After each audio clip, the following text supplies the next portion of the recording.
पूना में रहने वाले राम नारायण जी का बेटा है आलोक, MSc पास। आलोक की नौकरी के लिए राम नारायण जी एकदम से निश्चिंत थे। उन्हें पता था कि कहीं ना कहीं तो नौकरी लग ही जाएगी, क्योंकि इतना पढ़ा लिखा जो है आलोक। और फिर वो सोचने लगे कि नौकरी तो लगती रहेगी, अब इसकी शादी कर देनी चाहिए।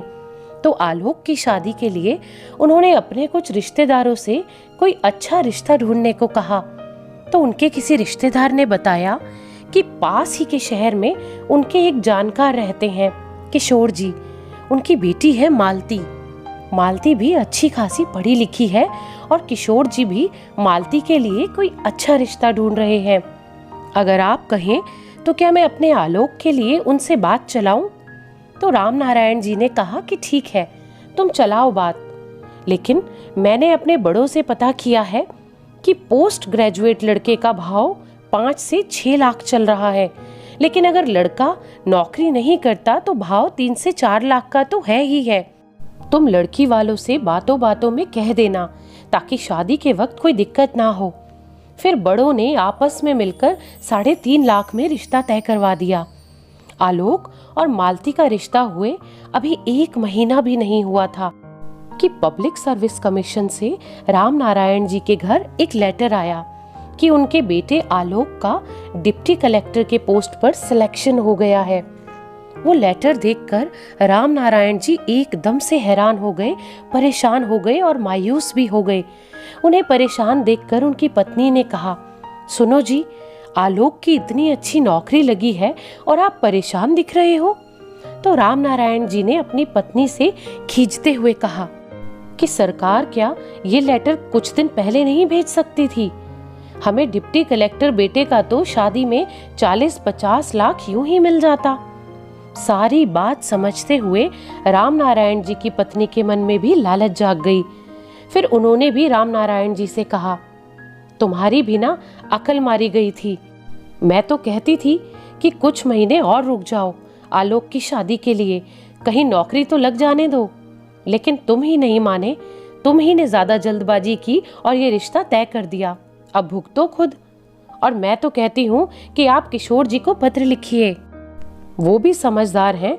आखिर वो भी समझेंगे कि नौकरी लग जाने के बाद अब आगे शादी में उन्हें क्या करना है। आखिर रहते तो वो भी इसी समाज में ही है ना। बिना नौकरी का लड़का और इतनी अच्छी पोस्ट पर नौकरी लग जाए तो दहेज में भी तो बहुत अंतर होता है ना।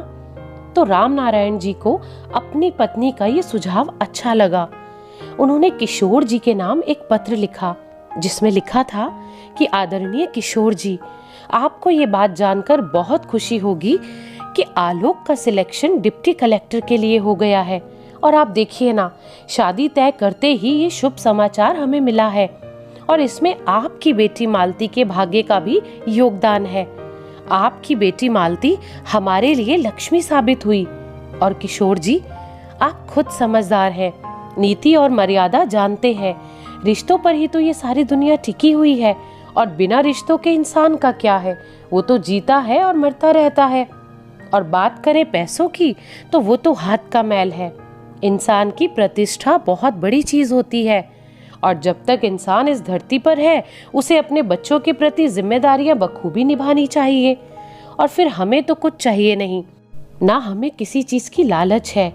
आप जितना भी दोगे शादी में, आप अपनी बेटी को ही तो दोगे, और वर्तमान पोस्ट के हिसाब से आप देख लीजिएगा, वरना हमें अपने बेटे के लिए कोई मैचिंग रिश्ता देखना होगा। किशोर जी पत्र पढ़कर हैरान रह गए।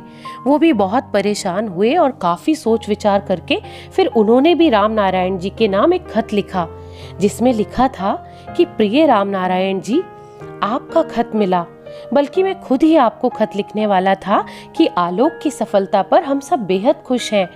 आलोक अब डिप्टी कलेक्टर हो गया है और वो बहुत मेहनती और बहुत अच्छा लड़का है। अपनी लाइफ में वो आगे और भी ज्यादा तरक्की करेगा, ये हम जानते हैं। लेकिन आप सबको भी ये जानकर बहुत खुशी होगी कि मेरी बेटी मालती का सिलेक्शन भी IAS के लिए हो गया है और वो कलेक्टर बन गई है। और कलेक्टर बनकर मालती की भी ये इच्छा है कि वो अपने नीचे काम करने वाले कर्मचारी से शादी नहीं करेगी। तो हमें भी आपसे ये रिश्ता तोड़कर बेहद खुशी हो रही है। वो खत पढ़कर राम नारायण जी का सिर शर्म से झुक गया। अपने बेटे का घमंड और उसकी पोस्ट पर इतराने वालों को उन्हीं की लालच का फल बहुत महंगा पड़ा।